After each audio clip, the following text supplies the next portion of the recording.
সব মানুষকে তার সত্য খুঁজে পাওয়ার সুযোগ দান করেছেন, সব মানুষকে তার বিশ্বাস আদর্শ নিয়ে চলার যে অধিকার দান করেছেন এবং সব মানুষের জন্য আলো বাতাস মাটি পানি অক্সিজেনের মতো দুনিয়ার সকল সহায় সম্পদ পাওয়ার যে অধিকার এবং রূপরেখা কাঠামো দান করেছেন, সেটাই মানবতার রাজনীতির মাধ্যমে মানবতার রাষ্ট্র, মানবতার দুনিয়া।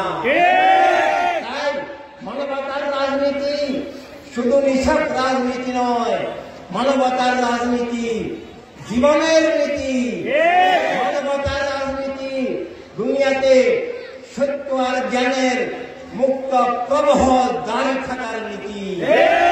মানবতার রাজনীতি সব মানুষ তার বিশ্বাস আদর্শ নিয়ে স্বাধীনভাবে আতঙ্ক মুক্ত ভাবে চলার নীতি।